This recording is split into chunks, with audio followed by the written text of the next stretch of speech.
नमस्कार मंडळी, तुम्हा सर्वांचं नवीन एका व्हिडिओमध्ये खूप खूप स्वागत आहे. तुम्हाला तर ह्याच्या अगोदर मी वेगवेगळ्या प्रकारचे बिस्किट दाखवले. आज सुद्धा अगदी आगळ्या वेगळ्या पद्धतीत दाखवत आहे. अगदी खुसखुशीत 10 मिनिटात तयार होणारी, अगोदर कुठलीच पूर्वतयारी न करता. बनवत नाही तोपर्यंत मुलं खंफस्त करतात बरं का. चला मग आता ही नेमकी कशी बनवलीत, वेळ न करता आजच्या व्हिडिओला सुरुवात करूया. पण व्हिडिओ मात्र कुठे स्किप न करता शेवटपर्यंत बघा. तिला एक भांडं घेतलंय, त्याच्यामध्ये ना पाऊण कप इतकी साखर घेतले आणि सेम पाऊण कप इतकं दूध घेतलंय.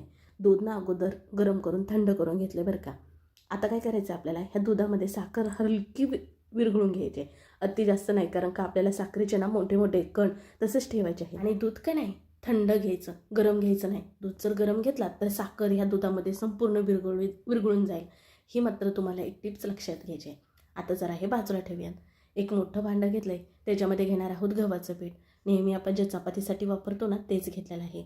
गव्हाचं पीठ मी अगोदरच चाळून घेतलेलं आहे बरं का. आता गव्हाचं पीठ इथं 1.5 कप इतकं घेतलेलं आहे. त्याचबरोबर 1 कप इतका बारीक रवा घेतलेला आहे. आता आपल्याला याच्यामध्ये काय घालायचं आहे, मीठ. तर थोडंसं चवीनुसार मीठ घालून घेऊयात. त्याचबरोबर थोडीशी आपल्याला वेलची पूड घालायची आहे. साधारण अर्धा चमच इतकी वेलची पूड घातली. आता सर्व हे मिसळून घेऊयात. आता इथं मी गव्हाच्या पिठाचा वापर केला ना, तिथं तुम्ही मैद्याचा सुद्धा वापर करू शकता बरं का. पण मुलांसाठीही मी बिस्किटं करत असल्यामुळे का नाही गव्हाचं पीठ घेतलेलं आहे. आणि रवा कशासाठी वापरला माहिती आहे का, बिस्किटं छान कुरकुरीत खुसखुशीत व्हावी ह्याच्यासाठी मी रवा वापरलेला आहे.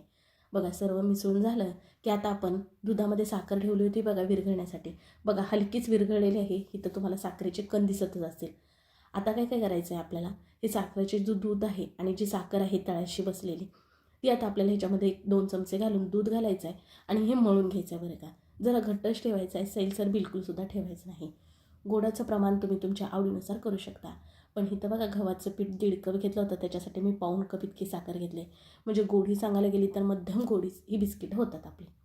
आता बघा इथं ना मी 4 चमचे इतकं डेसिकेट कोकोनट घालत आहे, म्हणजेच की नारळाचा बुरादा. म्हणजेच की फ्लेवर टेस्ट छान येते नारळाचा बुरादा टाकल्यानंतर. अगदी नारळाचा बुरादा नसेल तर हलकं सुकं खोबरं जे असतं ना ते भाजा आणि मग ह्याच्यामध्ये वापरू शकता बरं का.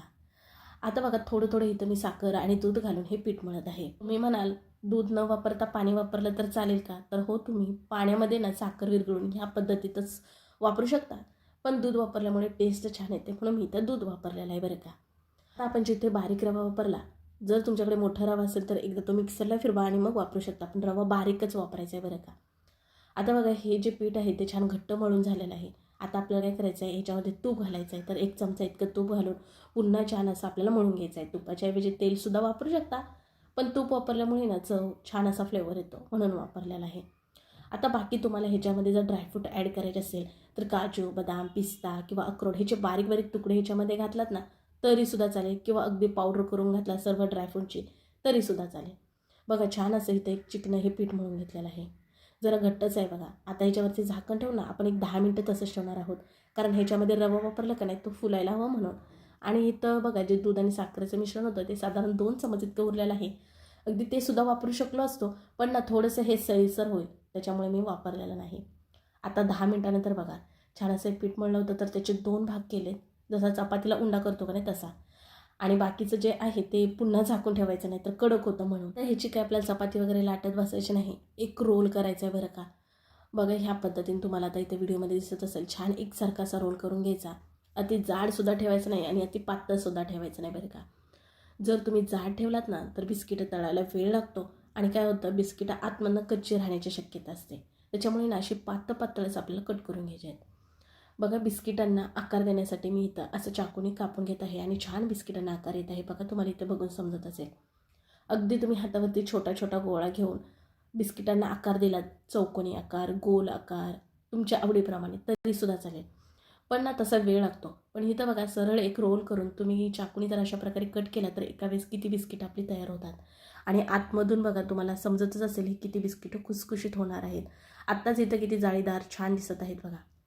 अगदी जास्त जाड नाही आणि जास्त पातळ नाही, इथं मी कापले नाहीत, अगदी मध्यमच जाडीचे कापलेत बघा. आता तुम्ही तुमच्या आवडीनुसार ह्या बिस्किटांना आकार देऊ शकता बरं का. अगदी मी जास्त नाही, हलका हलका आकार देते आणि जे जाड वाटतं ना ते हलकंसं असं दाबून घेते, म्हणजे जरा पातळ होईल आणि हे आपण तळून घेणार आहोत ना तर ते लगेच तळले जातील म्हणून. आता आपल्या एका रोलमध्ये ना इतकी सारी बिस्किटंही तयार झाली. आता आपण खाली एका डिशमध्ये काढून बाजूला ठेवून घेणार आहोत आणि जे उरलेलं पीठ होतं का नाही त्याचा आणखीन एक रोल करून वेगळ्या आकाराची जरा बिस्किटं करत आहेत. तुम्हाला आणखीन कुठला आकार जर सुचत असेल त्या आकारामध्ये तुम्ही करू शकता. आणखीन एक आपला जो उरलेला पिठाचा गोळा होता ना तो घेतलेला आहे आणि मळून घ्यायचा जर असे, कारण का ह्याला ना थोडेसे क्रॅक जातात ह्याच्यामध्ये रवा असल्यामुळे, त्यामुळे ना आपल्याला छान चिकन होसपर्यंत मळून घ्यायचं आहे बघा. पुन्हा सेम त्याच पद्धतीने इथं मी कापून घेत आहे. कापत असताना चाकूला वगैरे बिलकुलसुद्धा चिटकत नाही बघा, कारण ह्याच्यामध्ये आपण तूप घातलं होतं का नाही म्हणून चिटकते असं वाटलं तर चाकूला थोडंसं तूप लावून घेतलं तरीसुद्धा चालेल. बघा सर्व बिस्किटांना इथं करून झाले. आता हलका मी ह्याला ना चौकोनी आकार देत आहे बघा. आता इथं मी ही थोडी ना चौकोनी आकाराची ही बिस्किटं करून घेतली. आता ती सुद्धा बिस्किटं काढून घेऊयात आणि ही सर्व बिस्किट आपण तळून घेणार आहोत. त्याच्यासाठी गॅसकडे वळूयात. तर गॅसवरती बघा तेल अगोदरच गरम करायला ठेवलं होतं. अति जास्त कडकडीत तेल गरम करायचं नाही, हलकंच तेल गरम असावं बरं का. एक छोटा गोळा करून टाकून बघायचा, तो हलका वर आला की समजायचं तेल गरम झालेलं आहे, म्हणजेच की तेल मध्यम गरम असावं. तेल अति छान कडकडीत गरम जर असेल तर ह्या बिस्किटांना रंग लगेच येईल, आतून कच्चे राहतील आणि बिस्किटंही नरम होतील, कुसकुशीत होत नाहीत. त्यामुळे तुम्हाला काळजी घ्यायची आहे.